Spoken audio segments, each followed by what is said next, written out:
We're continuing the series of Pirkei Avot. This is number 12 today, the 12th lecture. And as you know already, we're starting as of now, an hour ago, we started Rosh Chodesh Elul. It's the month of Elul started. We have 30 days to the judgment days, the most critical 30 days of the year. As we're going closer and closer to Rosh Hashanah, now it's the time to start correcting, which means if we owe money, it's now time to pay back to friends, to relatives, what loans that we took. If we stole money, now it's time to return it. If you don't have the money to return, at least to call these people and tell them, I know I owe you such and such. I don't have it right now. Let me give you 5% down. Let me give you 10%, whatever you can afford. The rest I'll give you next month. And in 2 months, make some kind of things to satisfy the person. Because if you enter the trial, and there are people sitting and cursing you at home and upsetting at you for what you did to them, your chances to succeed is very, very low. But if you're okay with everyone, even if you owe them, but they're okay with you because you started to pay, and they relaxed a little bit, then it's already a big achievement. Anyway, as you can see, there's a major, huge anger of Hashem on the world. What's going on? The flood in the Gulf with all the leak of the oil. Russia is burning. Thousands of acres in Russia are burning, houses. They get to a point that they lost control on the fire. They had to dig a tunnel around the nuclear facility. Why? Because they already know they cannot put the fire off. And if they won't make a tunnel, you know what it is to make a tunnel around a big place like this? You need hundreds of tractors to dig. Why? Because to stop the fire. Because if not, the whole thing will go on fire and burn the entire area there. So it's problems. Problems everywhere. In Israel there's a lot of fires, a lot of anger on the world. The economy here is not going any better. As they fool the people for a few months, 6 months, they put a lot of money into the market to make it look like economy is going to be better. This money is running out. They call it now a second wave of recession. But we know that it's no second and no baloney. It's the same one. It's just you take a dead person and you give him some kind of artificial reviving equipment. You keep him alive for 2-3 more days, but then he's actually a dead person. As soon as you disconnect the oxygen, he's dead. You know, that's what the mechanics do when they want to sell a car with a dead engine. They have a trick to make it drive another day or two, putting something in the engine when actually it's finished, and it looks that it drives okay, but then 2 days later the engine dies. You know, so this is it. Now going back to what we started. We are 4.5 chapters, it's behind us. We finished 4.5 chapters, it's 6 chapters altogether, so Bezrat Hashem there's a chance to finish the 5th chapter, and then we have 1 more chapter left. Last week we finished with speaking about tragedies who comes to the world for what? We spoke about 7 different tragedies that come for 7 different kinds of sins. People give 10%, they don't give 10% from the wheat. And we spoke about that subject. And today I will continue, Be'ezrat Hashem, with where we stopped last week. And this is Mishnah, the 9th Mishnah. Chaya ra'a ba la'olam, animals attacking people. There's tragedies that connects to animals. Today it's not so common that you have animals that are attacking people. In the old days it used to be a very common thing. Why? The world was mostly desert or forest. We come in America, everywhere you go, New York City, Brooklyn, Queens, Israel, Europe, it's all built up areas, building and houses, but they knock down all the trees. There were millions and millions of trees. It was jungles, forests. They knocked down the trees and they built houses and they made highways. So the animals were pushed off, pushed another 10 miles and another 10 miles, and they go into concentrate areas. Like in upstate New York, there's a lot of bears. Sometimes the bears, they get confused. They get stuck in a city. All of a sudden, in months, you see a bear walking in a parking lot of a supermarket. He climbed on a tree and they shot him 2 years ago. But in the old days, the animals and the people were very close one to another. You walk out of your area, it's so many trees or deserts, there's so many animals out there. As soon as you walk to an area, remember, there was no lights, the animals controlling. So there were a lot of attacks that animals used to attack people. When does animals get permission to attack people? That's what the Mishnah is speaking about. Al shvuat shav. For too many people swearing in the name of Hashem for false testimony. Either a witness or a defendant, when they make him hold the Torah and swear, they swear. Why? Just not to go to jail or not to get killed or anything like that, they swear. This is one reason. The next reason is Chilul Hashem. Chilul Hashem. Chilul Hashem means that you, by your behaving, making bad reputation to Judaism. Judaism is the masterpiece of the creator of the world. He made it, he wrote it, he gave the Torah, and you have obligations to keep, and you ignore it, or you behave the opposite of what you required, and the Goyim and other Jews that looks at you and say, hey, this is the religion, this is how an observant Jew has to be, so that means it's all baloney. What Torah? What? The religious people, they steal, they curse, they cheat, they don't have mercy in the business. I owe them money, they threaten me like a gangster. Where is this Torah? What's going on here? Right? So when people see that religious people behave like this, it makes bad reputation. The people who made the religion bad reputation, they bring this tragedy of animals attacking people in the world. It brings judgment to the world. By the way, I said in my lecture when I spoke about Gehenom, hell, it's not on the website, but there is 7 different layers, 7 different levels. The lowest level, it's called Tachtit Haaretz. There are 3 sins that people who make them goes to the worst place, which is called Tachtit Haaretz.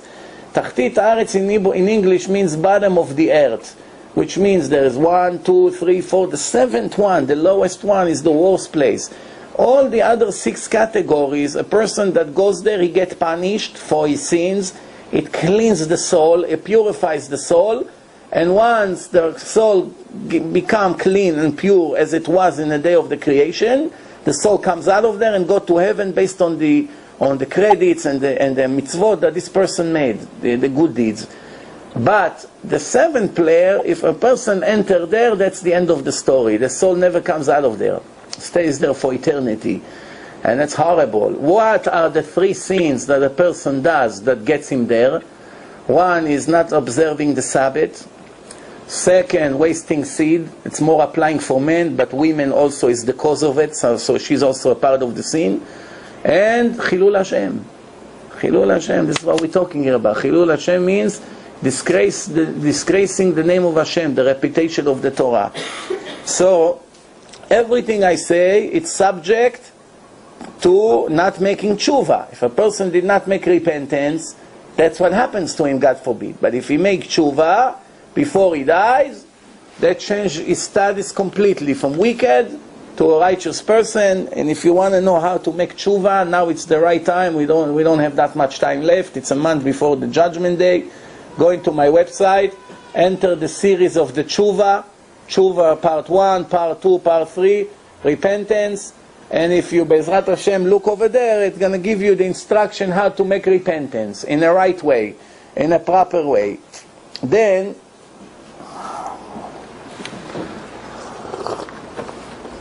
one other sin that brings tragedies to the world, bad animals comes to the world, is not keeping Shnat Shemitah. The 7th year, every 7-year cycle, Hashem said that the farmers, remember, in the old days almost everyone was a farmer to some extent. People grew up tomatoes and oranges and cucumbers and lettuce, whatever they grew in their backyard. You know, things that are being used every day, people grew in their own territory. But most people made parnasa from being farmers, wheat, barley, all these things. Every cycle of 7 years, Jews are obligated in Israel, in the Holy Land, not to take anything from the land, to leave the land alone, not to give water, not to plow the ground, not to clean, not to do anything. That's called Shnat Shemitah. You have to give rest to the land, to renew itself, and then you start again. And Hashem promised that in the 6th and the 7th and the 8th years, what's going to happen? If in the 7th year you're not allowed to cut anything, how are you going to have food? So in the 6th year, you're going to have so much blessing, the Torah promised, that you're going to get triple of the amount of a normal year. If in the 5th year you get 100,000 tons of wheat, for instance, so then on the 6th year, which is 1 year after the 5th year, you're going to get 300,000. 3 times more, in average, plus minus. Why? To have enough for the 6th year, to have enough for the 7th year, that you're not allowed to cut, and for the 8th year. At least few months to go in the 8 years until you go back to business. It's very interesting. There used to be in Israel a rabbi, his name was Rav Mordechai Sharabi. He's a very big tzaddik, Yemenite, passed away, I don't know, 30 years ago. And this Rav Mordechai Sharabi was first of all, he had a computer head. He was sitting in a Gemara shiur, teaching Gemara without even a Gemara. He knew what he was teaching by heart. That's how big he was. Of course, he was a big Kabbalist, and he was growing some vegetables in his yard, in his backyard. And every year on the 6th year, he made sure to take his current students to his house for a tour. What? To see the cucumbers and the tomatoes and everything that he was growing. He said, you see, remember last year? Come and see how much more this year. He showed them the magic, the promise that the Torah made in their own eyes. They were saying, the Rav was taking us to his place, always 3 times more to have enough for the next year and the year after. So, not keeping Shvit, not keeping the Shnat Shemitah, bringing this judgment to the world. Then, there is a disease who called Dever. Dever, this is one of the sicknesses that Hashem brought in Egypt for the Egyptians. And this disease come to the world for few reasons. What's the reasons for this disease to come? When first of all the Dever comes in a 4th year, in a cycle of 7 years, Shnat Shemitah, we have the 4th year, the 7th year, and in the end of the 7th year, mainly. Why? Because this is the years that we have to give, it's called Maaser Ani. Maaser Ani. When you plant a tree, first 3 years you're not allowed to enjoy from the fruit. You plant a tree in Israel, first 3 years you're not touching the fruit. You put an orange tree, it's growing, first year, let's see it have fruit after a year or 2, you're not taking the fruit. If they fall, you're not allowed to enjoy from it. It's called Orla. Orla. After the 3rd year, the 4th year, this is where you have to take it to Yerushalayim and eat it over there. And if people did not keep the Shemitah and all that, the Dever used to come in the 4th year. This is why, because they are supposed to take it to Yerushalayim and give it to the poor people, but they didn't do it. So that brought strong judgment in the world. And on Shnat Shemitah, because they didn't keep Shnat Shemitah, so during the 7th year, and especially in the end of the 7th year, which is the end of that 7-year cycle, there's more anger in the world. People used to die from this epidemic that called Dever. We don't have it today, this disease, Baruch Hashem. And then it's then we're moving on to the next Mishnah 10. There are 4 different kinds of people. You can share humanity to 4 different categories. Arba midot ba'adam. Midot means traits. What are the traits of the people, right? We can divide them to 4 different categories. Now let's review what I'm saying here to see in which category we are in. Are we in 1st, 2nd, 3rd or 4th category? Now what are the 4 categories? Let's start. The first category is a person who say, mine is mine, everything that I own, it's mine, and everything you own is yours. Like 2 roommates. You went to yeshiva, you have a refrigerator in your room, you buy some stuff, you put in, your friends buy some stuff, he puts in, so you write your name on yours, he writes his name on his, You don't touch mine, I don't touch yours. That's most likely what most people do in colleges, in the army, and places that you have a public refrigerator or cabinets. That's what people do. That's called a mediocre person. Not good, but not bad. In the middle. Some disagree and say, no, that's called Midat Sdom. That's like the people of Sdom. You don't touch mine, I don't touch yours. But for halacha, it's called Midah Benonit. Benonit means in the middle, mediocre. The next category, mine is mine, and yours is also mine. That's what most people are. That's the most common thing. Why? I give you an example. Like, let's say sometimes you come, two kids or two teenagers, they had a fight. So he asked the guy that is upset now, Reuven, why are you upset at Shimon? It's annoying, he sits on my bed. I fix my bed, I come to my room, I see he's sitting on my bed. I told him, don't sit on my bed. He has a point, right? He made up the sheets, the blankets, it's all straight, nice, like, you know. He saw it wrinkled now, it went a little bit off the bed. He has a point. There's only one problem. Let's put a camera there for the last month, retroactive, and see how many times Reuven sat on his bed. So if he does it to me, I'm ready to kill. When I do it to him, what's the problem? Big deal, I sat on your bed. But just a week ago somebody sat on your bed, you're ready to kill him. Or somebody put a bottle of soda in the fridge, you were very thirsty, you came after sport, you know, you didn't want to drink water from the faucet. In America it's against the law. You know, God forbid you drink water from the faucet. You know, when people see me taking water from the faucet, they look at me like I'm crazy. What? You drink this water? Oh, you kill me, I can't. I'm surprised. Yeah, oh, God forbid we drink water from the faucet. So anyway, so what's going on here? You thirsty, you take from his Coke, you drink. Say later when he comes back, say, hey, I drank a little bit from your Coke. No problem. A month later, somebody drank from yours. Lashon hara in the entire place. See, this guy is a thief. You do the same thing. No problem. A person doesn't see he's negative, but he sees every little thing about others. That's called mine is mine, yours is also mine.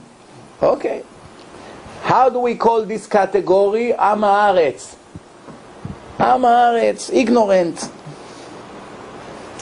Ignorant. Why we call it Am haaretz? We should have said Rasha, no? Wicked.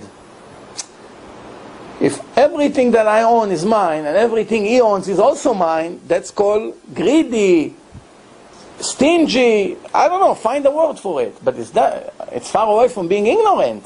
That's just a bad person. Ignorant, someone has no idea what's going on. He never learns, so he's empty. It's very, very interesting.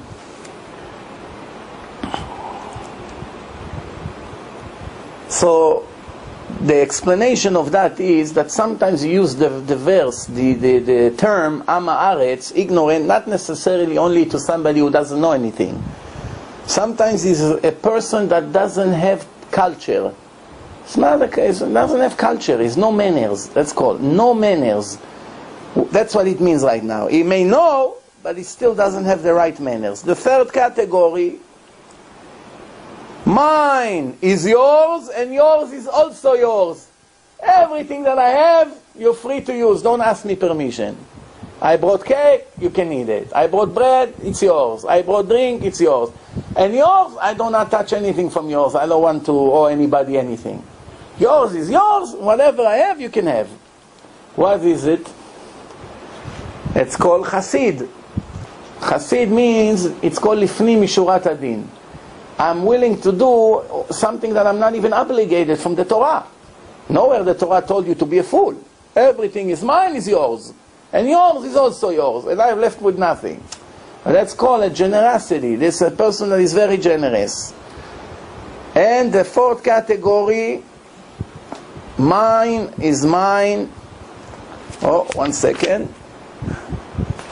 Yeah, we already said, no, sheli shelach v'shelcha sheli. Oh, what I said before, I have to correct myself. What I say, mine is yours and yours is mine. Like I buy this pita bread and you buy from another grocery. Let's always, I buy this, you eat mine and I eat yours. That's called amaretz. That's called ignorant. That's called a person that is ignorant. Now we're coming to what I said before. We have to be wicked. What? Mine is mine and yours is also mine. That's like a thief. I'm not willing to give anything, but I want everything that you have to be also mine. This was 4 different categories of people. We're speaking obviously about generosity, being stingy or not. And one other Mishnah, the 11th Mishnah, there are 4 different kind of people when it comes to thinking, to behaving. What are they? The first category is a person that get angry quickly. Right away. You make a beep, he's ready to kill you. Your mother came here an hour ago. Yes, so what's the problem? No, I just wanted to tell you, your mother was here. She can't say hello. No, that's not what he wanted to say. A minute later, he takes his machine gun. I know a person, when I was a kid, I used to go buy ice cream from him. Whatever, I'm not going to tell you from what nationality he was. I let you use your head a little bit.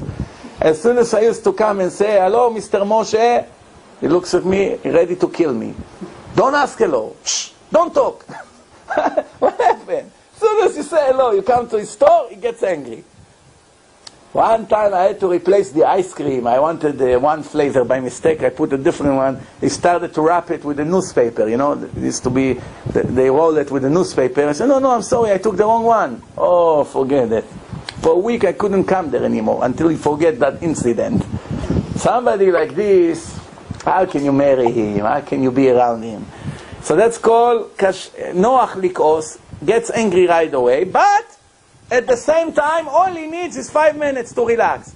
Shh, leave me alone. 5 minutes later, his breath come back, he's not angry anymore, he's willing to shake your hand, hug you, no problem, forget what happened, we're back to the right place. No. Second, so the Mishnah say, Yatsa scharo be'efsedo. Very foolish. What did you gain by being angry for 5 minutes? Would be better off not to.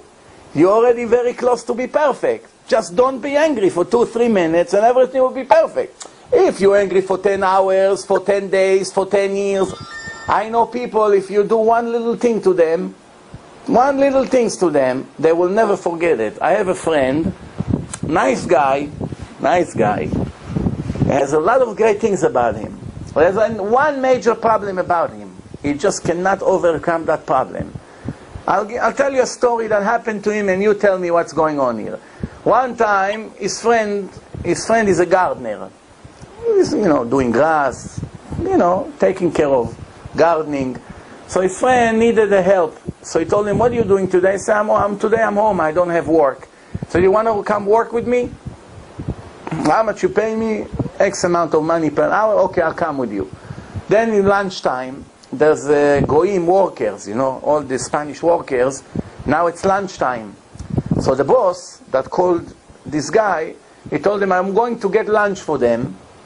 Watch them around. Watch them because maybe sometimes they steal things and disappear. Every tool here can be hundreds of dollars. I don't know them. I pick them up from, there's a place that all of them will stand, like 200 of them every morning, and they wait for somebody to come, give them job. They stand over there in the intersection in Muncie. You pass by. If you need a worker for the day, they all, as soon as they see a car slowing down, 20 people jump. Trabajo, señor, trabajo. Right away, that's the situation, so he doesn't know them. So if they come, he pays them $10 an hour, he goes now to lunch, he doesn't know who they are. Probably they're not even legal in this country. He doesn't know their name, nothing. So he comes, by the time he comes back, one sword that can be $500 is disappeared. So he told my friend, watch them. He comes back after half an hour, one of them disappeared with one tool that worth $50. So he was supposed to pay him, $80 for the day of work, so he took it off his paycheck. In other words, he was supposed to pay him the end of the day, let's say $88. He said, it's your fault, I put you responsible to watch them. Why you didn't watch the guy? He stole something that is $50. I'm taking him off from your money. This was, by now, more than 10 years ago, that story. Every time until this day, he hear the name of that gardener, is mamash like he hear the name Hitler. That's how he reacts. The guy got married. He send you an invitation. I don't even want to open it. Don't talk to me about it. I said, come on, $50. Come, I'll give you. You want it for me? I'll give you the $50 to make peace with him, to make peace between two Jews. And the other guy is a very nice person. It's not a bad person. He may probably came back and got angry. I put you to watch, and you don't care, you know. So he took care. Bottom line, the guy had a baby. He doesn't want to hear from it. Everywhere he goes, he doesn't want to come. The guy goes to pray in the shul. No, I'm not going there. 10 years later, it's like it happened a minute ago. He never forgets. 10 years, for what? For what? There are people like this. Very difficult for them to forgive. But here we're talking about a guy, he got very angry, he's ready to kill you. 5 minutes later, he drank a glass of water, he's okay. No problem, forget it, we're okay now. That's the Mishnah say, Yatsa scharo be'efsedo. He lose more than he make. The second category, kashe likos, very difficult to get him angry. It's very cool, he has patience, he doesn't jump like this, he doesn't have temper. But finally, if you got him angry, it will be very difficult to make him pleased after that. You know, yeah, he has a lot of patience for you, but make sure you don't cross the red line. Once you cross the line to make him happy, it will be very difficult. The Mishnah says, Yatsa efsedo bescharo. Also not good. What's the point? Then the third category, kashe lichos v'noach lirtzot. Very, very difficult to get him angry. Maybe once in 10 years. You really had to do something horrible for him to get upset. Really, really.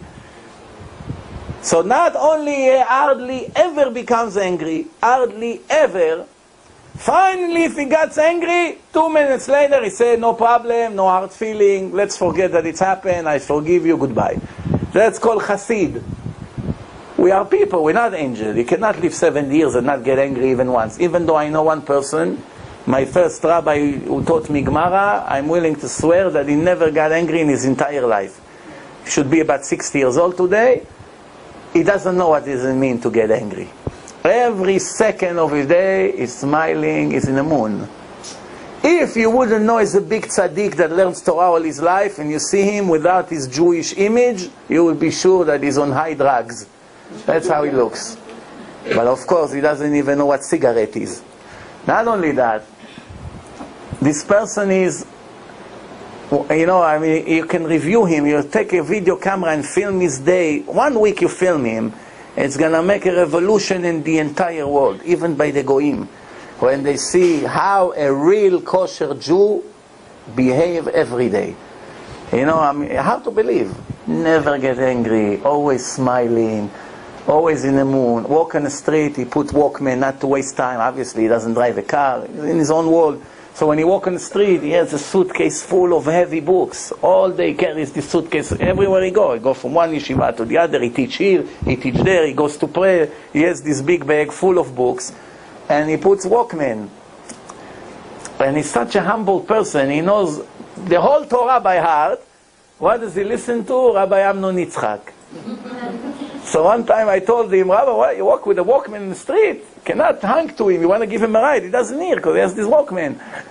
So I stopped. I was calling him, trying to get his attention. I so what are you listening to? He said, I love this guy, this Rav. You know, I said, who is this? He said, Rabbi Amnon Yitzchak. I said to him, oh, Rabbi, you like the Kiruv stuff?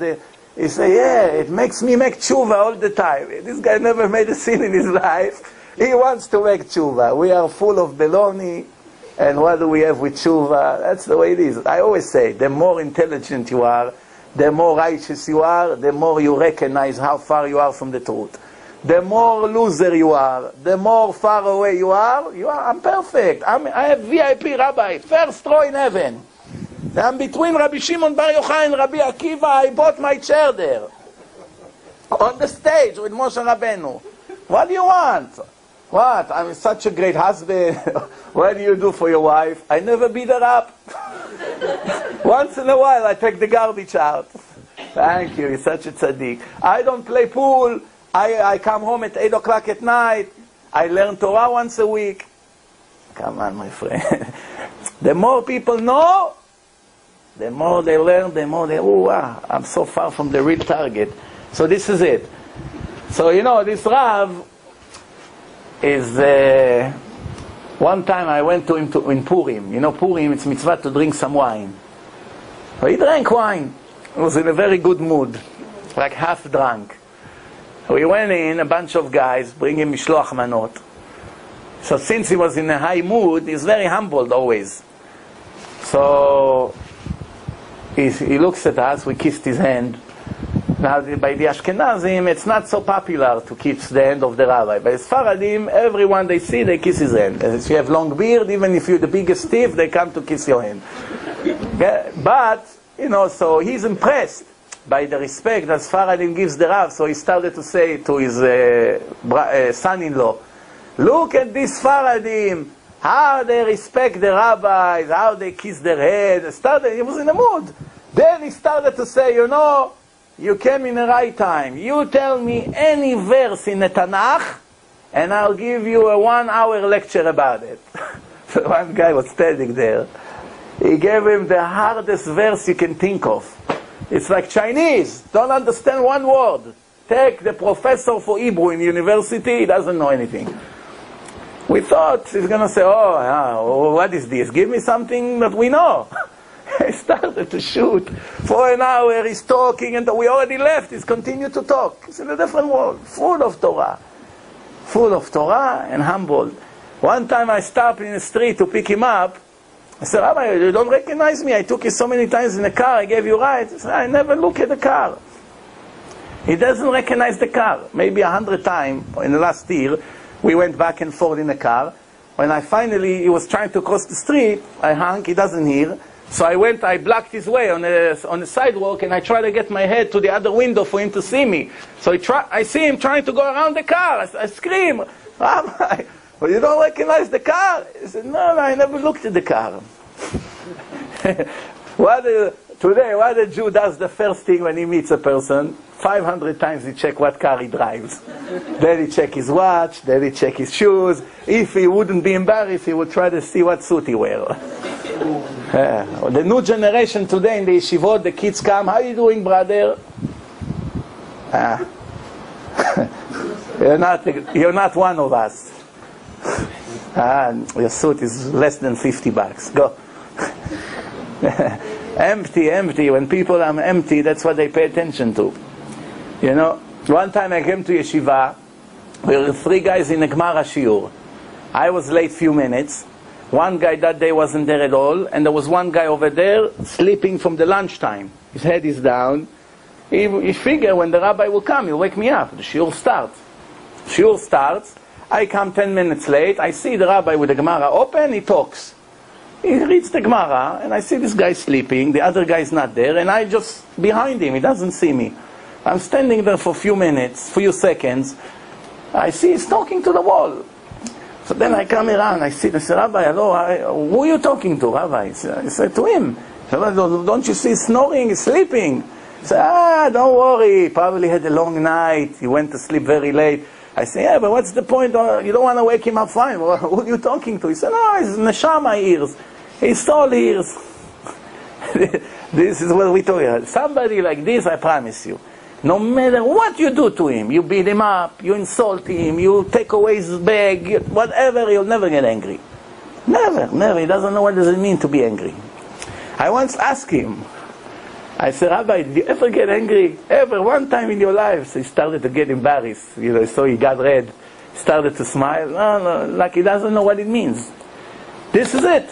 Somebody like this, if you ever get him angry once in a blue moon, we know the Gemara said that somebody made a bet. He said, I want you to go and get Hillel HaZaken angry. Hillel, later he became the president of the Sanhedrin. So he said, I want you to get the rabbi angry. I'll give you 400 zuz, whatever, a lot of money. We'll make a bet if you get him angry. The guy said, of course I'll get him angry. He comes, he started to ask him all kinds of annoying questions. Whatever he answers, he gives him a weird question and another one to get him lose his Patience. After X amount of time, he saw no chance to get his rabbi angry. So he said to him, Rabbi, I was just playing with you. I just wanted to get you angry to make money. Because of you, I lost 400. So he told him, it's better you lose 400 and don't get me angry. In other words, if I will get angry, Hashem will clear you from the face of the earth. You come to mess with the wrong guy. Better you lose the money and be quiet. You know, you have to know who to get angry. Anyway, so it's very rare that he's getting angry, but at the same time, when he gets angry, right away he forgives. And the last category, as soon as he sees you, he goes crazy. He didn't even open your mouth. He's ready to kill you. And finally, 10 years later, he still doesn't want to forget. Not only foolish reasons to get angry, 10 years later, he still remember what happened. That's called Rasha. 4 different categories. So we spoke about generosity, we spoke about anger. What's the next one? Students. Who's considered a good student? Arba midot batalmidim. 4 different kinds of students. One understands right away, but forgets everything right away. You give a shiur, like in a lecture. Some people, as soon as the rabbi starts his sentence, he got the point. You ask him by the door, by the end of the lecture, what did the rabbi spoke about? I don't know, I can't remember. Right away he forgets. You may ask, what's the point of coming to a lecture? The answer is, when a person dies and his soul gets out of the body, all the Torah he ever heard comes back. Nothing goes out of the soul. The soul registers everything even when you sleep.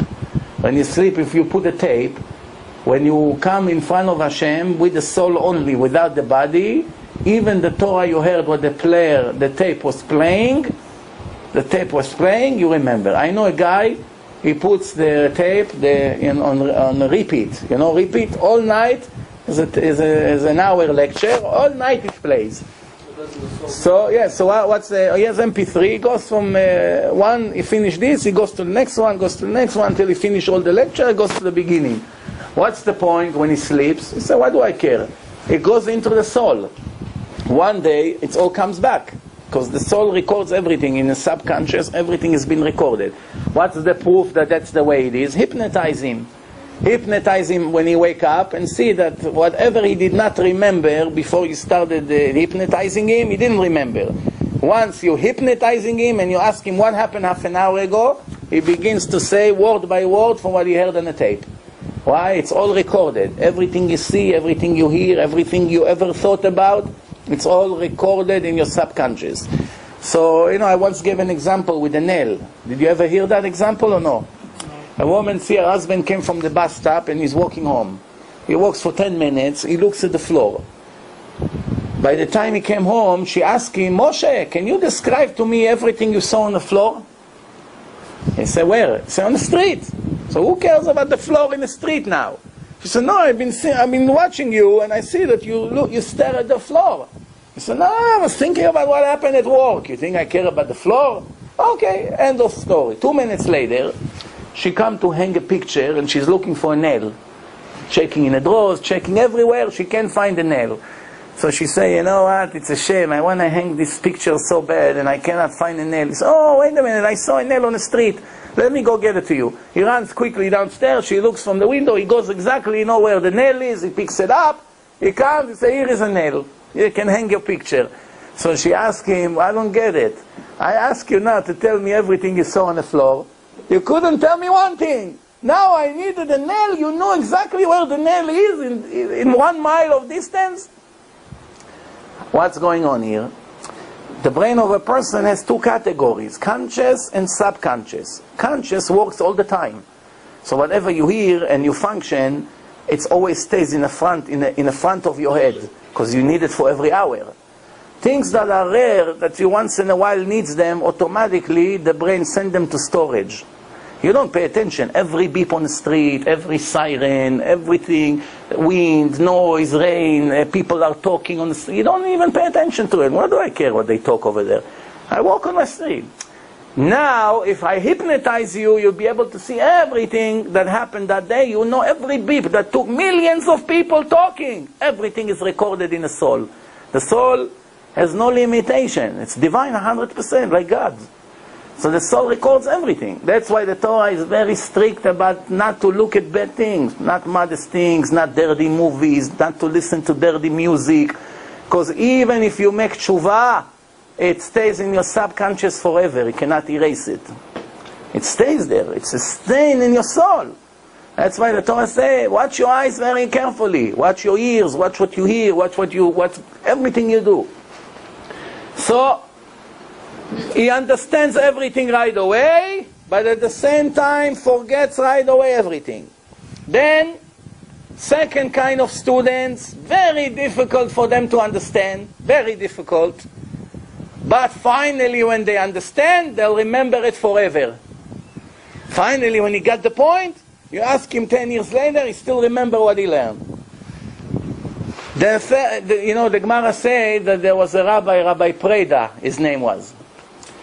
Rabbi Preda is one of the chief rabbis of the generation, and every day he teaches students 400 times a page of Gemara. 400 times, in one day.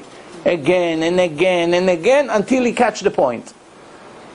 One time the rabbi had a business meeting in the afternoon, so he came early in the morning to the yeshiva and he told the student, today I want you to be extra careful and try to remember and to pay attention to everything I'm going to teach you. So the student asked him, what happened, Rabbi? So he said, I have a meeting, an important business meeting, I have to leave early today. So try to understand faster today. So around 3 o'clock in the afternoon, the rabbi said, okay, 400 times we finish. I hope you got it, no? So the student said, I don't understand anything today. So the rabbi said, I don't understand. Every day, 400 times you understand. Today, I taught you 400 times. Just today, when I need you to know faster, even 400 times is not enough? Okay, you couldn't learn faster, but at least learn the same way you learn every day. So the student told him, Rabbi, I'm so sorry. From the minute you told me to be focused, I got so nervous I couldn't think. You know, these people, when they're under pressure, the brain freeze. They cannot think, make a right, make a left, they freeze.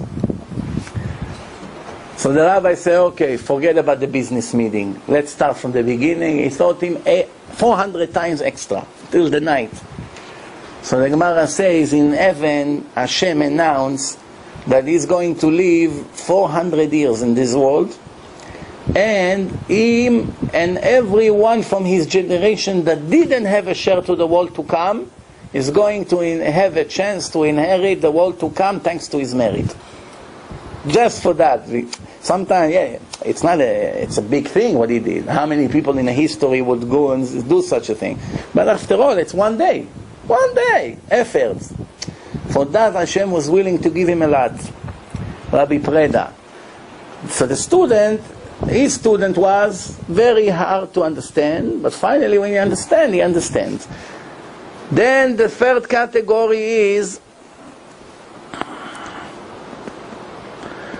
he understands very quick, very sharp, and also remember everything he understands. That's called Chacham, a real Chacham. Everything he understands right away, and everything he remembers right away. You come 3 weeks later, what did you learn 2 weeks ago? He knows. There was one guy when I was in yeshiva many years ago. He was the champion of South America for math. You know, Venezuela, Argentina, Brazil, all the countries, they had a competition who is the greatest mathematician.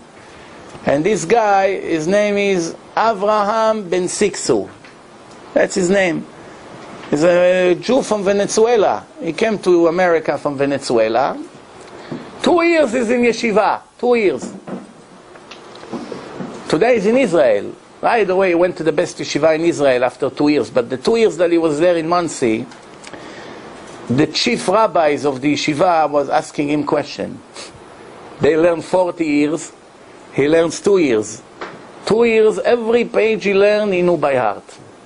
I used to go and ask him, Avraham, I know there's a Tosfot in one of the places in the Talmud that speaks about that. He said, wait 1 second. Mamash, it's like he pressing a button in his head. Oh, 1 second. Oh, he pulled the Gemara, hundreds of books. Right away, here, it's right here. Every question, everything he ever learned, right away, he remembers everything. One time I had a not religious guy, also with photographic memory. His name, Giora Kuczynski. Remember this name, I'm looking for him for more than 10 years. I used to give lectures on every Monday. Monday is a blessed day for me, Monday night. Series. 2 years in one place. It's on Main Street and 68. Right there, the house of Dr. Morad. If you know who he is. Right there in a corner. There used to be a bunch of people living there, renting the place. I used to give lecture. Israelis coming until 3, 4 in the morning every Monday. One time, there's one not religious Ashkenazi guy. His name is Giora Kuczynski. Shows up out of nowhere. Came to the lecture. We sitting, we arguing. I see this guy is very, very smart. Right the way I see from the way he asks questions. He's not religious, but he knows a lot. I'm arguing with him. He asked me a question about King David, Malchut Bet David, something the prophet Samuel said. I asked the woman that lives there, do you have a Tanakh here with the prophets in it? She said, no, we don't have it. I said, that day I didn't have my laptop. Usually I take my laptop right away, I get it out. So I was without my laptop there. So I told him, we don't have the book. I have to look at the pasuk to know what to answer you. So we continue. He said, I have it in my home. I live 2 blocks away. So I said, okay, let's go to your house. 4 o'clock in the morning. We went to his house. We continued the argument until 5:30 in the morning. But before we went to his house, I see that I'm talking to him and he has a notebook, he has a pen, and he supposedly is writing. I say to myself, what a devoted guy. Everything I say he writes. Professional. Mamash, a nice debate. Then I got up, I got a little bit closer to him, I see he's playing games. He doesn't write anything. X, 0, he play games. So I told him, I don't get it, I'm speaking to you as 2 intelligent people, and this is the respect you give. You playing games in your notebook? So he looks at me and says, I don't understand, what's the problem? Why, I didn't answer you to the point? Why? So I said, no, you answer to the point. He said, I always do more than one thing at the same time. Don't get excited. So I saw right away something is not right here. I said, what do you mean you do more than one thing? He said, yeah, I'll give you an example. So you can tell me a number with 30 digits, and you let me look at the 30 numbers, and I look at that 30 seconds, and I'll tell you the 30 numbers from left to right, and from right to left, by heart. So, what's the first thing came to my mind? It has to be a trick here. Probably knows how to divide the 30 numbers. So I told him, what happened if I write 35? Numbers? You're still going to be able to do it. It's even 100. I just need a minute. A little bit more time to look at that. I told the girl over there, please write 33 digits on a piece of paper and give it to me. She writes 33 digits on a little square yellow note. You know those sticking note? She writes 33 digits. She gives it to me. I give it to him. He looks at it like this. Not even 15 seconds. He gives it back to me. He says, okay. You say, okay, say. Say from left to right or from right to left? I say from the end to the beginning, in reverse. Told me all the numbers. So now I knew, oh, wait a minute, this guy deserves a special attention. It's not an ordinary person. I continued the arguments with him. Finally, we got to the point that he asked me this question from the prophet. We don't have the prophet. So we got up and we walked to his home. We continue another hour over there. Now it's morning already. By the end of the argument, he said, okay, you answer my question, fine, very good. But, I still have a lot of other questions. I say, you know what, I have an idea. I have a book here. It's called Mesilot El HaEmunah. Path to Emunah, to faith. One rabbi wrote it in Israel, Rabbi Gabbai. Very good book, very recommended in Hebrew. So I said, you know what? I'll give you the book.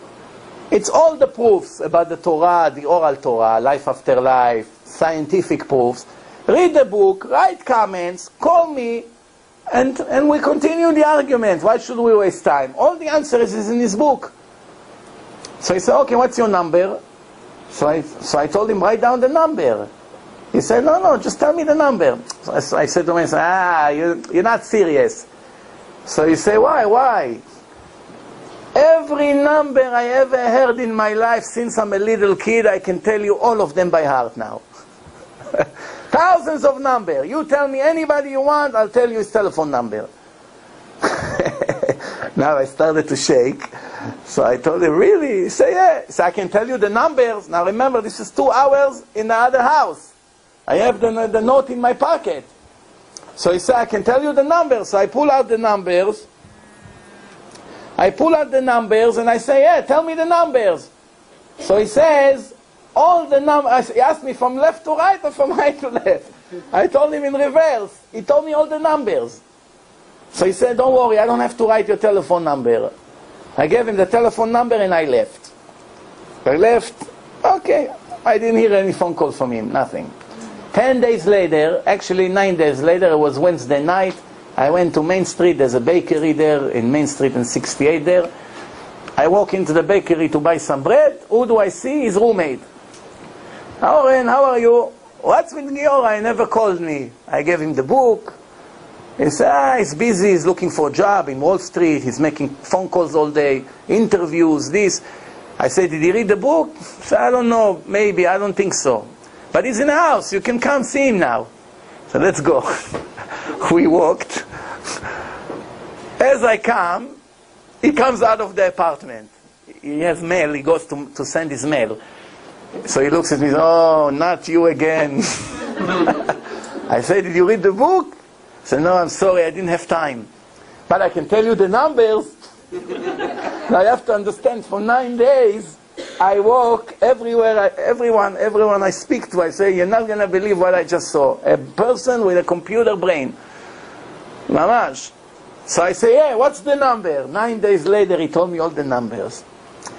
Somebody like this, if would learn Torah, 1 year, he knows what an average person learns in 20 years. Why? Because we have to repeat everything 10 times until we remember it. Again, and you will learn it again and again, maybe you remember it. He reads it once, it's like recorded. So it's just a matter of how much he reads. Whatever he reads, he gets it right away. So I made an agreement with him that he comes to our seminar. I said, oh, that's going to be the best seminar in history. You never had such a giant in a seminar. The morning, every day before the seminar, I used to call him, you coming, right? Don't worry about the money. I pay the money. You just come.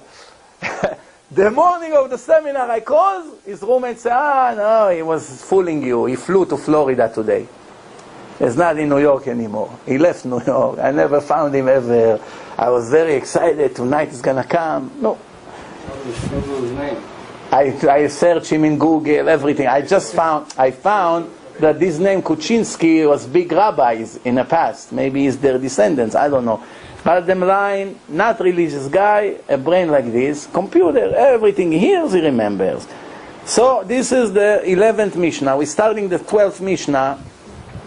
Actually, the 13th Mishnah we're starting.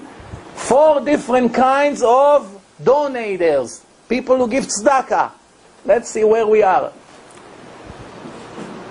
Someone, he wants to give all the tzedakah, and he doesn't want to give a chance to any other Jew to give tzedakah. Which means he comes to the shul, they say, we need $1,000 to fix the air condition of the shul. So we want to collect money from all the audience. So he said, no, here, I give the whole amount. Give the Jews another, maybe a chance. They give $100 each. They participate in the mitzvah. Right away jump.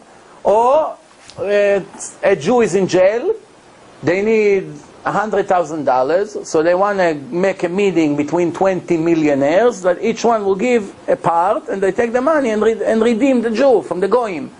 So he said to the rabbi, don't bother. Here is a check for the whole amount. Go get them out.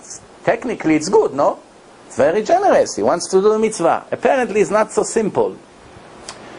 We used to have an unbelievable, big, huge, giant rabbi. His name was Rav Yonatan Eivshitz, more than 200 years ago.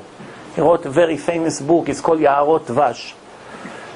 One time, he was learning with a Chevruta. He has a friend that they were learning together. This was a Jew, redhead. Redhead, they have hot temper usually, redhead people. So his friend, he sees that across the street from the yeshiva, the Christians building a church. He went crazy when he saw that. Right in front of us, they couldn't find another place. Now from the window every day, I'm going to see the cross in front of my eyes. He said, Lo yakum velo yeh. I will not let something like this happen. So Rav Yonatan asked him, what are you planning to do? He said, I'm going to climb on a roof. Just when they stick that cross, I'll bring my sword and I cut it. So he told him, you got to be careful. What do you think? They don't expect such a thing? They may be making a trap over there. Maybe they have a guard. Don't mess with them.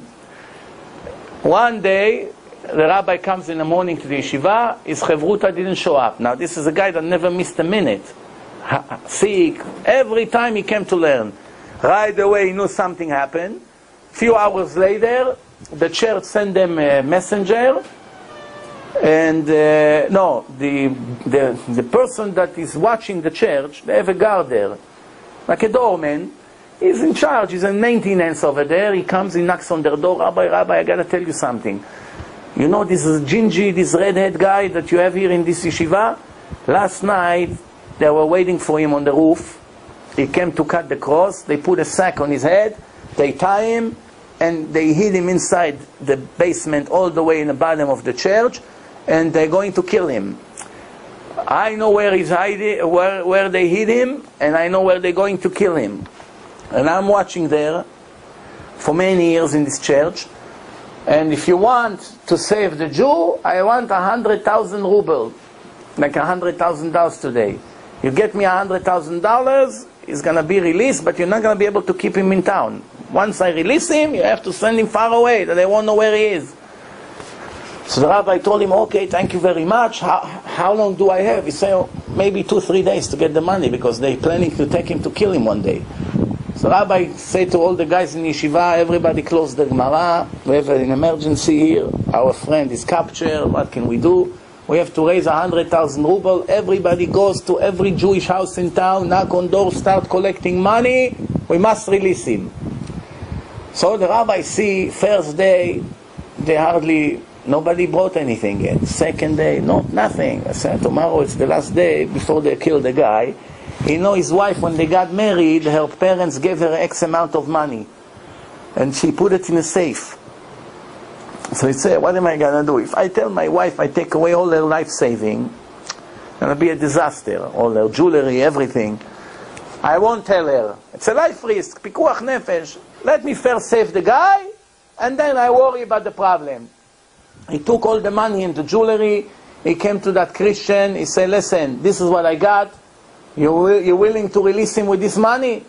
So the guy looked at that. He said, okay, give me everything. He gave him everything in a sack.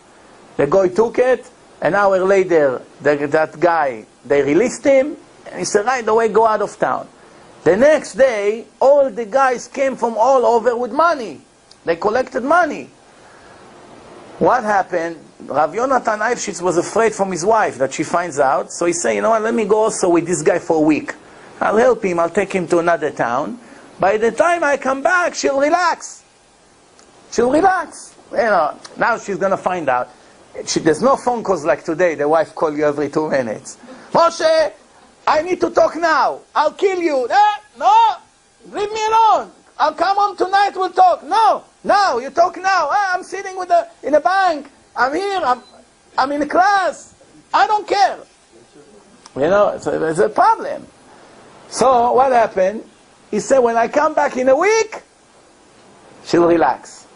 A week later, he comes back. He's nervous. He's waiting with a machine gun. Then he sees, he comes into the house, she's dancing, singing. Never saw her so happy. So what happened? So you think you're a wise guy, huh? Come. You wanted to fool me, huh? You took all my money. We are rich people. So we are rich? We left with nothing. I have all the money we had. He said, no, come. She showed him a huge barrel full of diamonds, full of gold, full of cash. Fortune! He said, what's this? He said, after you left, the priest across the street, they knew who is the guy who released the Jew.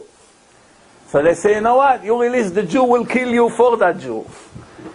So they gave him until the evening to do his last errands before they kill him. So since this guy was a thief, all the years he stole money from people in a locker room, he steals a watch, he steals money, he steals this. Over the years he has a treasure. Now, you know, he's not married. Over there, they're not, God forbid, they're not allowed to get married. So he's lonely in the world and going to kill him, and he has a treasure. So he started to think, who would I give this treasure to? I gotta give it to this righteous Jew that he gave his wife money and jewelry to save his friend. He's the only one deserved to get the treasure. So he knocked on my door a day after you left. I was upset, sitting on the floor, getting ready to kill you. Then when it came, I said, everything my husband does, he always knows the best. So now, if you're the husband, what would you do in that situation? Ishtabach Shemo, Hashem, you're so great, you never let me down. You're the best, I have to make a party to say the miracles to everyone, right? What did Rav Yonatan do? Fell on the floor and started to cry. Pulling his hair, crying. So what happened to you? Crazy, get up! So you don't understand, huh? He said, what? He said, Hashem did not like my mitzvah. She said, why did not like? He said, if he would like my mitzvah, he wouldn't pay me in this world. He would pay me in the next life for eternity. Since he wasn't so happy for my mitzvah, he paid me right away cash. And why he wasn't happy for my mitzvah? Because I was greedy. I wanted to do it all on my own, without partners. I didn't wait for them to bring their money. To redeem a Jew is a very important mitzvah. You're allowed to sell a Sefer Torah from it. You're allowed to sell a Sefer Torah for it. Just to release a Jew. If the last Sefer Torah in town, no Sefer Torah in shuls. You sell it, you take the money, and you release the Jew from a prison. Which Jew? A Jew that is not a thief, that go from another Jew to another and steal their money. If he's in prison, it's better to keep him there forever, to protect the other Jews. If he's a murderer, it's better to keep him in prison forever. If he's a guy who lives with his wife without mikveh, without taharat mishpacha, there's no permission to release him. You're only allowed to release him knowing he's keeping taharat mishpacha. If he doesn't want, what's the point of releasing him? That he's going to make isurei karet? It's better that he's separated from her. Now they both not making sins. Everything has halacha, you know. You just don't go by your heart. You go by the sechel, by the brain. So Rav Yonatan Eifshitz taught us a lesson. If Hashem pays you for the mitzvah right away, don't be so happy, my friend.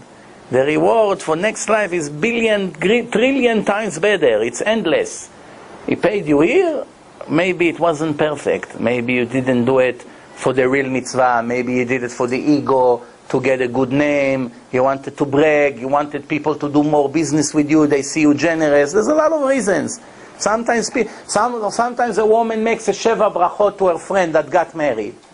And everyone is impressed. Wow, the Eshet Chai, look how much food she cooked. For 3 days she works. And this whole mitzvah is nothing. Why? She didn't do it for her. She did it for herself. It's a very nice show-off. Everybody will see I'm the best cook in town. They're going to see my beautiful house, the new chandelier we just got. You know, they see the new car in the driveway. She already calculated everything. It's a chance finally to put my 10-carat diamond that my husband got me for our anniversary. So Hashem said, mitzvah, Eshet Chayil, Sheva Brachot, Beloni. So it's the ego show-off. It's not a mitzvah, nothing. You understand? So this is it. So, he doesn't want anybody to give, let me only do. That's called אינו ראה בשל אחרים. יהיה the narrow eye, עין צרה. A second category, a person that wants everybody else to give, but he will never give a penny. Give, Moshe, it's a great yeshiva, give, trust me, it's great. What about you, did you give? No, you know, business is tough right now. business is booming. Yeah, you give. You know, there's great CDs, believe me, it makes a lot of people religious. I know one guy like this. He tried to convince a lot of people. What about you? Never a penny, nothing. Why? It's like a doctor that tells his patients, don't smoke, it's horrible, and then a minute later he sees him in the hallway in the hospital smoking. What's the point? So, he wants everybody else to give, but he doesn't want to give. The third category, he wants everybody to give, and he wants to give even more than them. He encourages other people to give. This is a very good thing, because sometimes a person can make donations even when he's broke. A person that has zero money in his pocket, zero money in his bank account, zero money in his safe, zero, completely zero, or even all money to people, is a negative balance, like most Americans are. Somebody like this, how can he give tzedakah? He doesn't have what to give. The answer is he can give more than the billionaires. How? If he convinces wealthy people to give, everything they give thanks to his efforts counts in Shamayim that he gave more. If you have a rich friend or brother or cousin or neighbor or father-in-law, whatever, somebody that you have influence on, and you came and convince him to give money to a rabbi, to a Jew, to save Jews, to yeshiva, whatever, to good cause, and he agreed and he wrote a check, if he gave $1 million, in Shamayim count you gave more than $1 million. 100%, literally. Not maybe like, no. Gadol ha'me'aseh yoter min ha'oseh. The Gemara says, someone who makes other Jews do mitzvot, they get their full reward, and he gets a little more than them. So if you make a Jew put tefillin today, it counts like you put 1.5 times. If you made him give $1 million, it counts like you give $1 million plus. How much plus? Hashem knows, I don't know. But you gave more than him. You gave nothing, it could be a phone call. You convince him to give, whatever he gave, it counts 100% like you gave. It's amazing, it's very good. You can be broke all your life and give more tzedakah than anybody you can think of. You know, speaking about this, you know Bill Gates, everybody knows him. Bill Gates is a very big tzaddik. He's a goy. Very big tzaddik. Why? He convinced 43 billionaires to sign on a guarantee that they will give in their lifetime more than half of their wealth to charity. He convinced Warren Buffett, together they worth more than $100 billion, both of them together. Bill Gates already gave $17 billion from his $60 billion in his life, and he continued to give. And he swore that before he dies, he will leave only $10 million to his children. That's it. Everything else he gives to charity. That's Bill Gates. And Warren Buffett also got involved. And both of them together convinced, I saw the list, 43 billionaires, big shots, all famous all over the world, to give more than half of their wealth to charity. Wow. It got us into serious problems. We are the Jews. We give 10%, 15%, we go crazy. Rabbi, I give so much. Am I allowed to give more? Look at this goyim, 17 billion, 10 billion. Not 1 hour that they don't write a check with 6, 7 digits. You understand what's going on? One time they asked him in an interview, what's your secret of your success? This goy. What does he know? He doesn't know Torah. What did he say? I believe that the more I do for others, I'm more blessed in my businesses. No, you see what's going on here? And that's the truth. That's the way it is. There's one guy in Muncie. I don't want to say his name because I don't have permission to say his name, but he deserves that his name will be in every place in the world. He's so generous and such a good person that every person that has any kind of problem stands by his house, by his door, by his office, by the shul where he prays. He has to give. He always gave. To everybody. Thousands of people over the years. One after the other. Some of them he sent monthly checks. Every person will get minimum $20. He doesn't know who you are. 1 second. Here, take 20. Goodbye. To everyone. 120. Write checks. Has charities, funds. And it was growing, it's like a meteor, you know, like growing like hard to believe how quick this person started from a little agent to become a bank and a giant and a mortgage company and own real estate, mamash like a tycoon. Then the crash came, the real estate crash. All the real estate big shots collapsed overnight. A month before the collapse, when business was still booming, he sold his company for a few $100 million. The collapse came, the people who bought it from him, 2 months later, the value of their company went down to 20 million. For hundreds of millions. God, Hashem saved him. Almost everybody else got wiped out to zero. But he got saved. Hashem sends him back everything extra. Nobody, Gemara said, nobody ever become poor from giving tzedakah. You can become poor from stealing, from being mechalel Shabbat, from not being nice to your wife, from being a crook. Yes, that makes you poor for sure. It takes away from your blessing, from your income. But from giving, you can only become richer or stay the same. But never go back. Never. No matter how much you give, you're always going to stay either the same or more. But never go back. That's a guarantee. Guarantee in the Torah. לעולם אין אדם נעשה עני מן הצדקה. Never a person can become more poor from giving tzedakah. Never. So, the next Mishnah, 4 kinds of people, 4 kinds of different people who goes to learn Torah in yeshiva. Some students, they go to the yeshiva, but they really don't learn. Cigarettes, coffee, telephone every minute, text message, bathroom, go in, lunchtime. All days in yeshiva, 20 minutes he learns.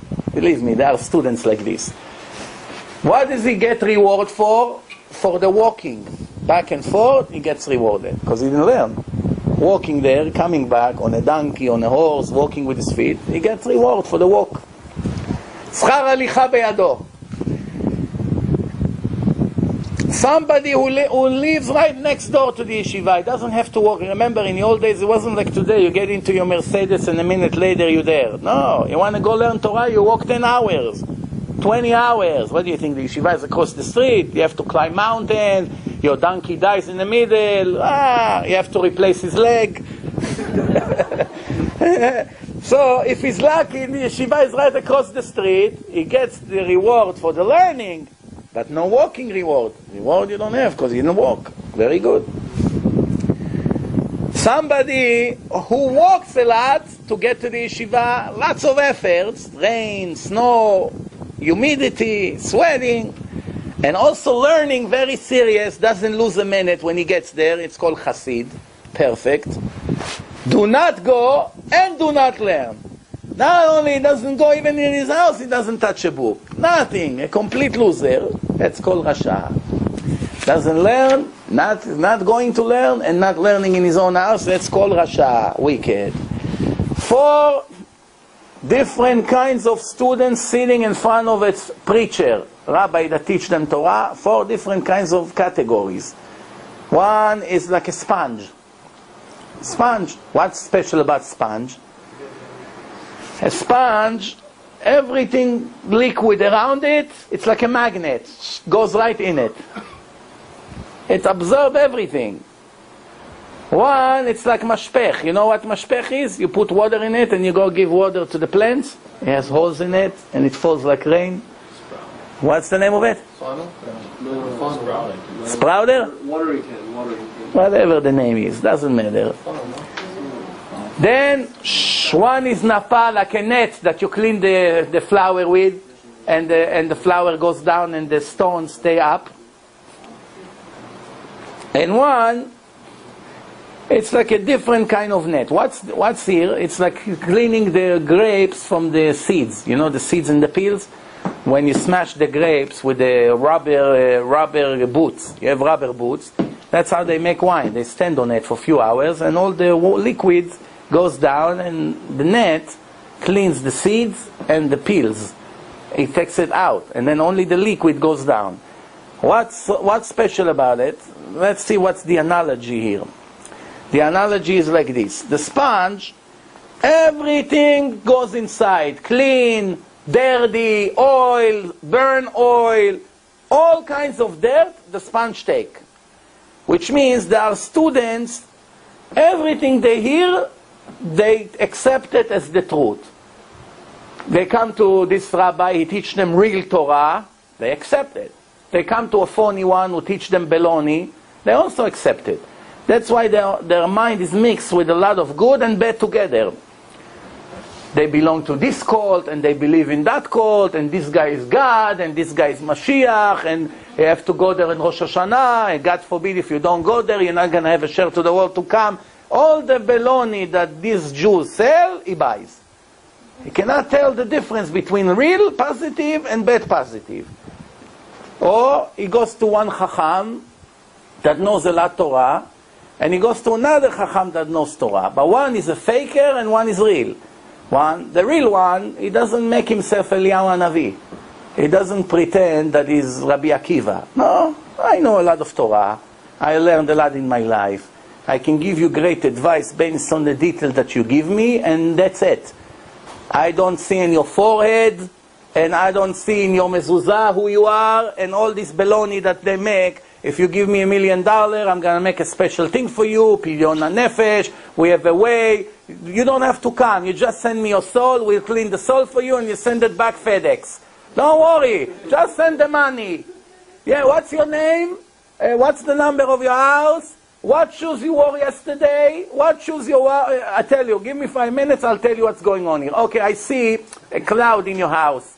We have to come, me and my student, and make a special tikkun in your house. It's going to be $18,000. You know, this is nonsense. You know how many Jews fall into this garbage? That's called sfog, sponge. Whatever you spill, it takes. Not good. Then you have the mashpech. Everything goes out, which means, what does it mean? It's like a pipe. Goes in and goes out. Comes from this ear and goes right away from the other ear. Good, bad, doesn't matter. Anyway, it goes out, all of it. He doesn't know anything. 20 years is around. You ask him after 20 years on Shabbat table, give us a 5 minutes Dvar Torah. I don't know. I can tell you the new Ferrari who came out. I can tell you the new company that made a lot of money yesterday in Wall Street, but Torah, it's not my territory. That's called mashpech. Meshameret, that cleans, like I told you before, gets the wine, separate between the wine and all the garbage. What's special about the meshameret? Same way, it takes the main thing and get rid of all the garbage. That's the special net of the grapes. This person is the same. He hears, he knows what part of the lecture is real and what part is nonsense. Right away, no, oh, that's good, that's halakha, that's real, that's real, that's real, that's baloney. They made it up. That's not true. You have to know. You have to be very clever, because a lot of people, they give beautiful lectures. The question is if it's real or they made it up or their cult made it up. It's not a part of Judaism. Sometimes they make it up, all kinds of things. You got to be very careful. Then the last thing is napa. Napa cleans the flowers. What's wrong with the napa? The flower goes down and the garbage stays. From everything he hears, the only things he gets is the garbage. You teach him Gemara, you teach him Halacha, not, Rabbi, it's not exciting. I want Kabbalah. Where?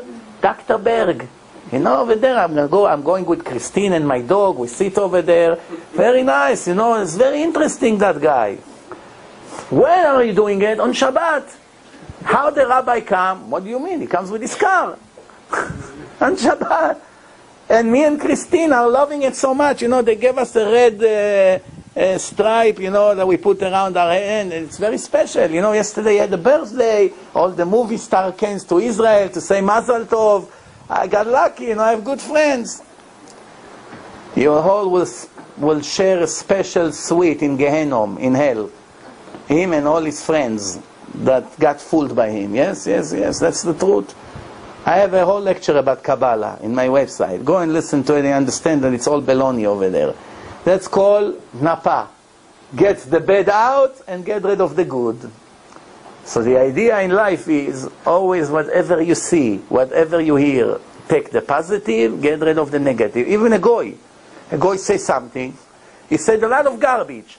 but 2 or 3 sentences that I say it's real, no problem, take it out, get rid of that. That's what Rabbi Meir did with his Rabbi, Elisha. Elisha ben Avuya, he was a big chacham, and what happened in the end? He became a kofer, tzduki. He was riding on a horse on Shabbat. Rabbi Meir runs after him, and everything he hears, Motzei Shabbat, he writes. So the chachamim came to Rabbi Meir and said, don't you know you're not allowed to learn Torah from a wicked person? He's not a tzaddik, he's wicked, he went against the law. So he told him, it's like a pomegranate. I take the seeds, the good art, and I get rid of all the peel. I know what to get from him, what not to get. So there's Rabbi Meir Baal HaNes. We are not in his level to know. So you got to be careful who we're learning from. Now, before we finish, time is always short. We have 3 more minutes, so let's just finish this Mishnah. Every love that is dependable, it depends on something, it's temporary.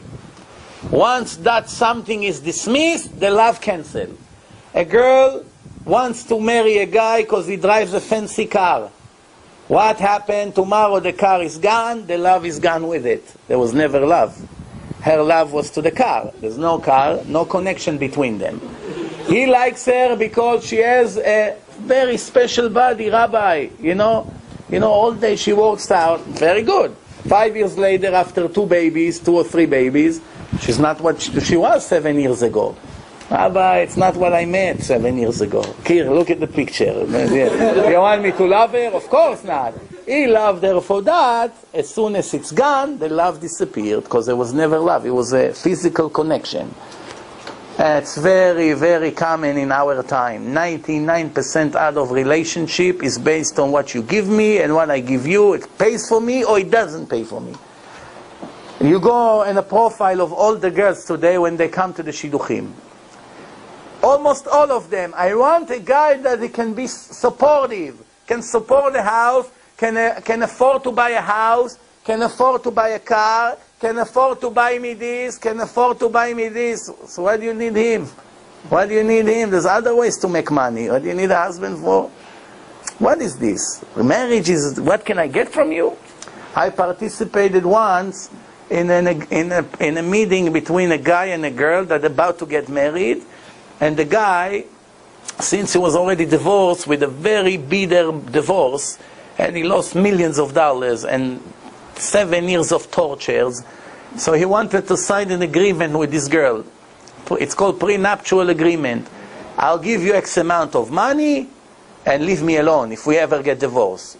And for every year we be married, I'll give you extra. 1 year you get this, 5 years you get this, 10 years you get this. You should have seen the negotiation that took place over there. I almost vomit. I tell you, I never believed that in my lifetime I will see such a thing. A girl is standing in front of a guy that she's supposed to marry in a month and tell him, I really, mamash literally, no other ways to describe it, I don't need you, you're garbage for me. I only came for your money. So give me the money, if not, there's nothing. I'm not going to take it.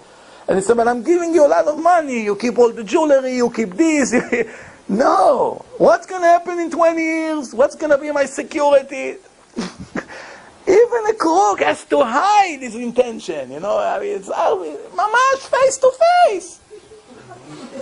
I don't need you. I told one guy that went on a date, I told him, you don't have to go on a date. I knew the girl. I said, don't go on a date. Just send your car with your driver. So what do you mean? So anyway, she's not going to marry you. She just want to see what car you have.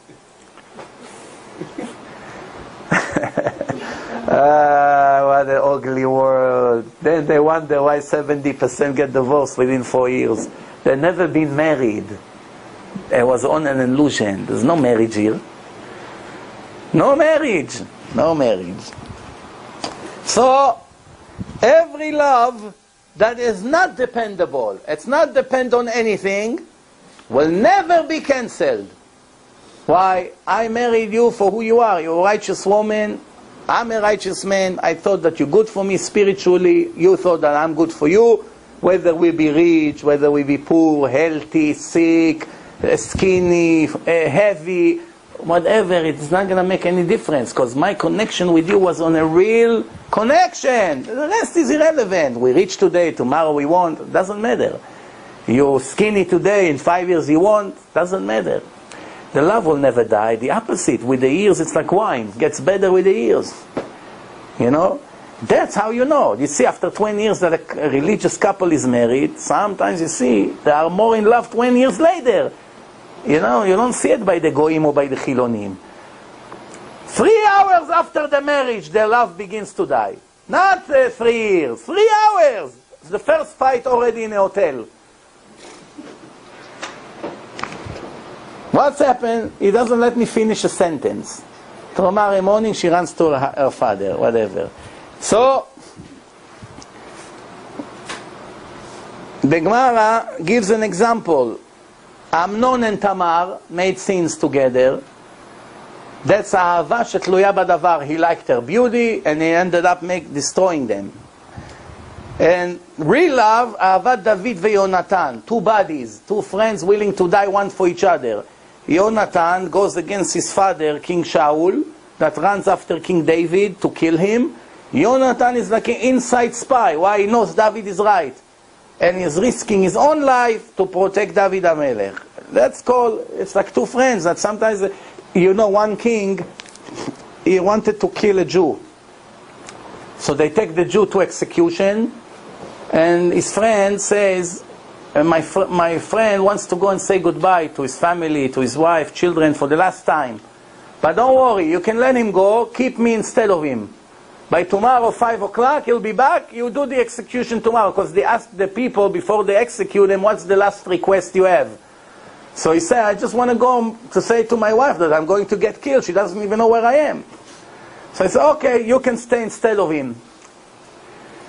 But tomorrow you gotta be here by 5, if not we kill your friend and then we start searching for you. So no problem. So the friends come in, they put him in jail. 4:59, his friend's not showing up, everyone's waiting. Wow, what a nerve he has not to show up. 5 o'clock, your friend didn't come, my friend, get ready.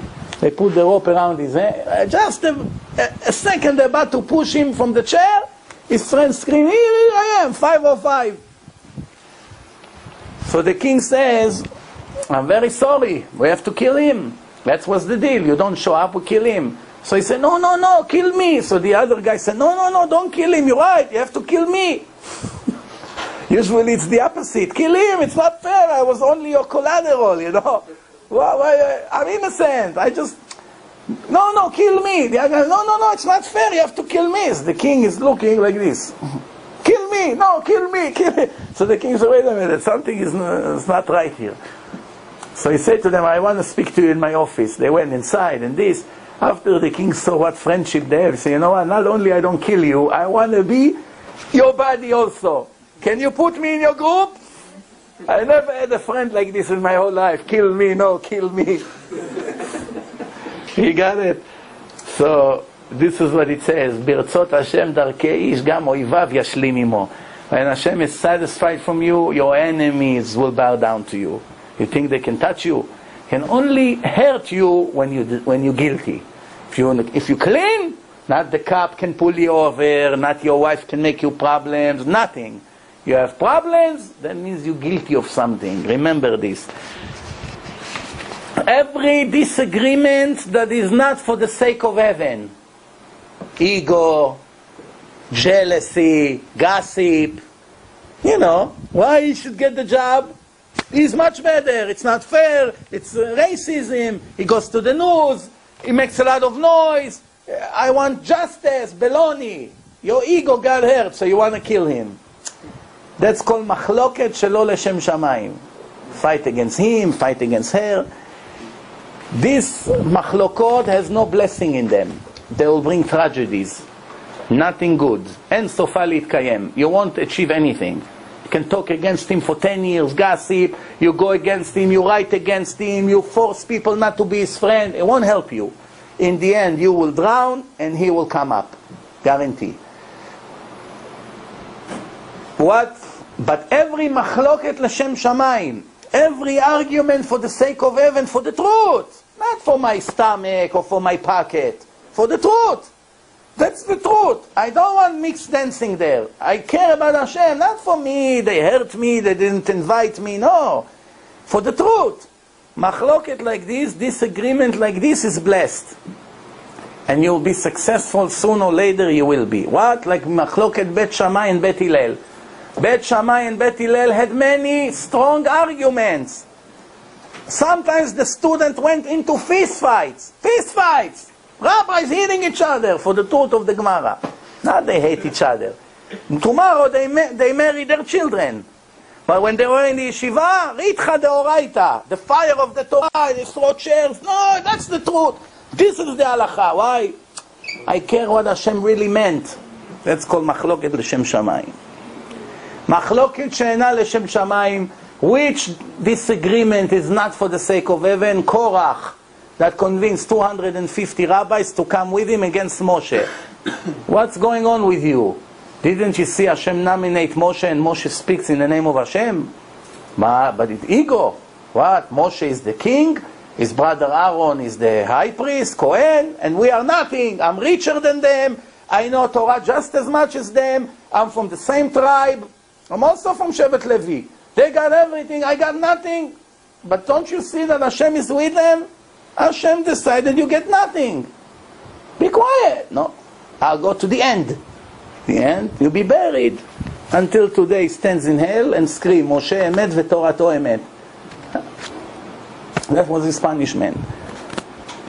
Kol hamzaket harabim, someone who influenced the public to make mitzvot.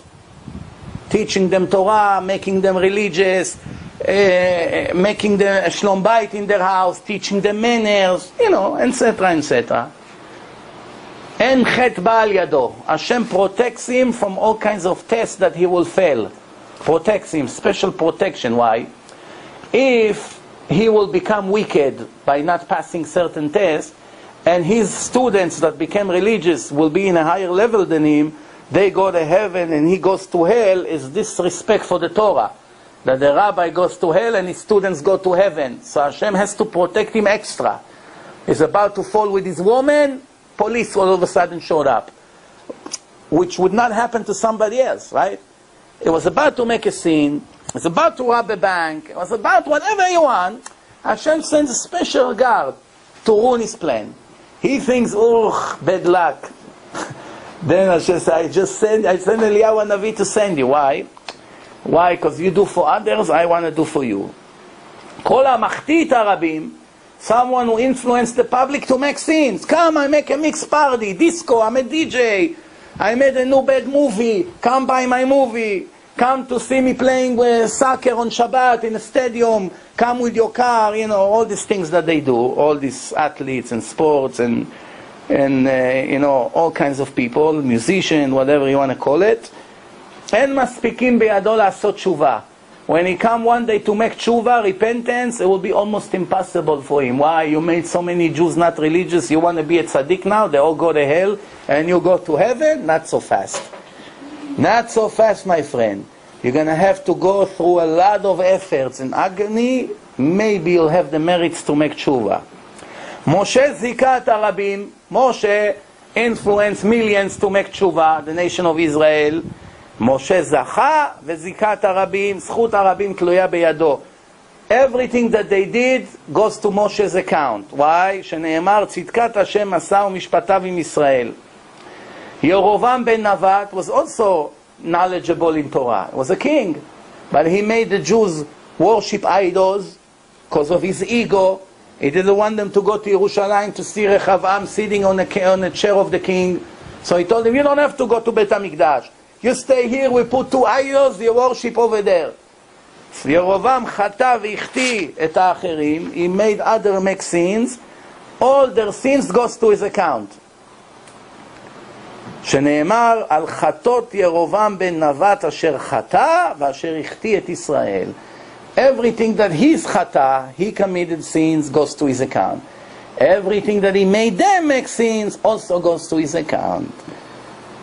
We have to decide if we want to be on this side and on the next side. Okay, we couldn't finish the perek. I did my best to try to finish it. We have a few more mishnayot, another 10-15 minutes we'll be able to finish the chapter. So Bezrat Hashem next week we'll be able to finish the 5th chapter and start the last chapter of Pirkei Avot. Thank you very much for coming. We'll see you next Monday. Thank you.